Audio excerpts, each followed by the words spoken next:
प्यारे भैया बहनों को प्रणाम।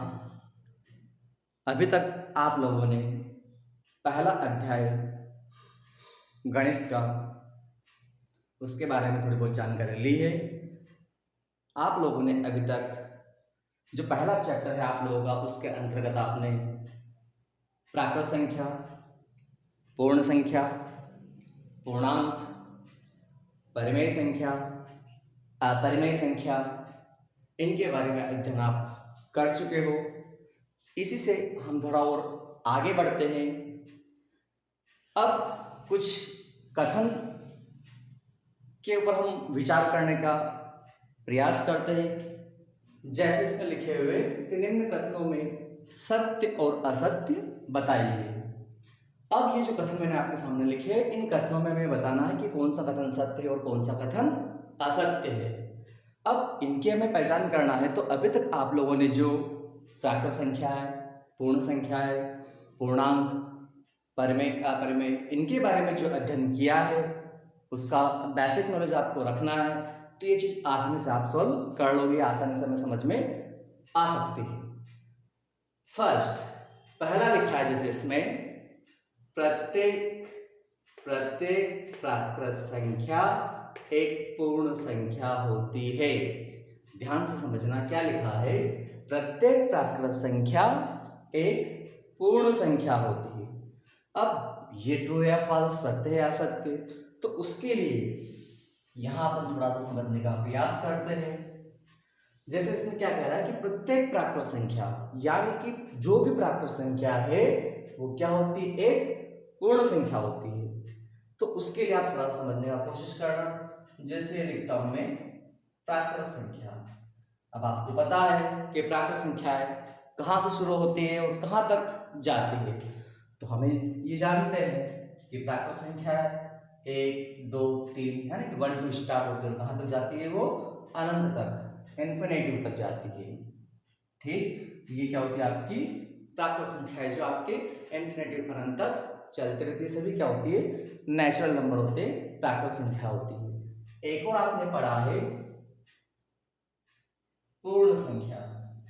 पूर्ण संख्या क्या होती है, जो 0, 1, 2, 3 ये भी कहा इन्फिनिटी तक चलती रहती है। तो ऐसी संख्या को हम क्या कहते हैं, पूर्ण संख्या कहते हैं। अब पहले वाले कथन को समझने का प्रयास कर रहा है। क्या लिखा है इसमें कि प्रत्येक प्राकृत संख्या की जो भी प्राकृत संख्या है वो पूर्ण संख्या होती है। यहां चेक करना, जैसे एक प्राकृत संख्या है तो स्वाभाविक ही पूर्ण में भी आ रही है।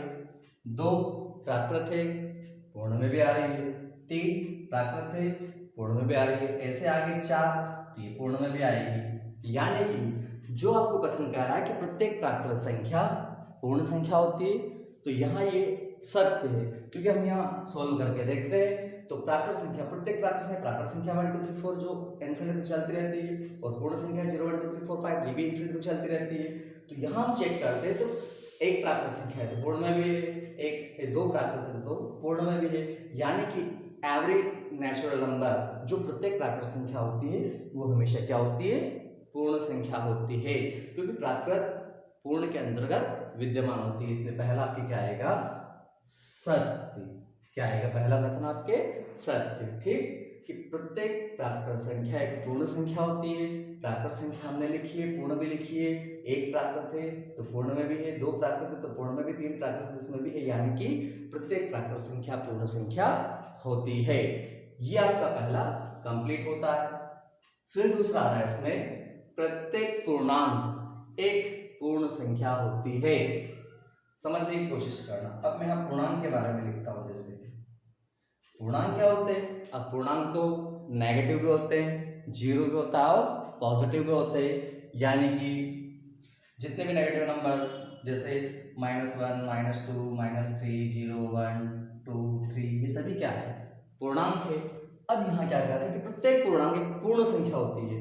तो प्रत्येक पूर्णांक, जैसे मैं ले लूं -2 तो क्या पूर्ण संख्या में है, क्या है, नहीं है। -1 लो जैसे मैं, तो ये भी क्या पूर्ण संख्या में है, क्या नहीं। जैसे हम 2 लेते हैं तो ये तो इसमें आ रहा है 3 लेते, ये भी इसमें आ रहा है 1 ले तो भी इसमें आ रहा है। लेकिन अगर आप -2 को देखो तो इसमें है क्या पूर्ण संख्याओं में नहीं है, क्योंकि क्वेश्चन अपने को ये कह रहा है, कथन ये कह रहा है कि प्रत्येक पूर्ण संख्या, प्रत्येक पूर्णांक एक पूर्ण संख्या होती है। तो यहाँ में दिख रहा है कि प्रत्येक पूर्णांक तो पूर्ण संख्या नहीं होती, क्योंकि नेगेटिव नंबर कभी भी पूर्ण संख्या में नहीं होती है। इसलिए दूसरा आपकी क्या आएगा, असत्य।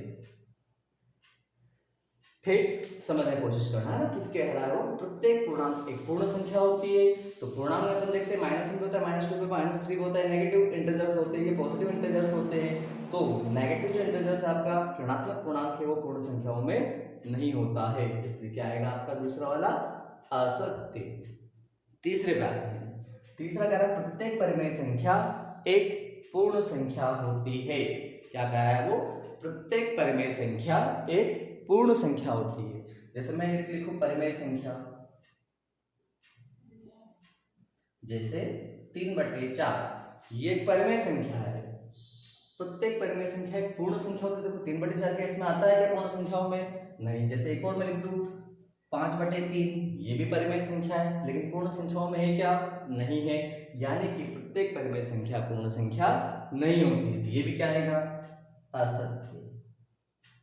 ठीक है ना, एवरी रैशनल नंबर नहीं होते, जो प्रत्येक परिमेय संख्या होती है कि हर परिमेय संख्या पूर्ण संख्या नहीं होती है। जैसे अगर आप लिख दो इसको 3, तो 3 क्या है, पूर्ण संख्या भी होगा, जैसे अपन 1 लगा देते परिमेय संख्या भी हो जाती है। लेकिन वो कह रहा है कि प्रत्येक इस दुनिया में जितनी भी संख्या है या जितनी भी परिमेय संख्या वो पूर्ण संख्या होती है। तो ये हम कह रहे हैं कि जो 3/4 परिमेय संख्या है ये कट भी नहीं होती, लेकिन ये किसमें, पूर्ण संख्या में नहीं, इसलिए प्रत्येक परिमेय संख्या पूर्ण संख्या नहीं होती है। एक और आपका लास्ट हो जाता है इसमें चौथा वाला, कि प्रत्येक अपरिमेय संख्या एक वास्तविक संख्या होती है।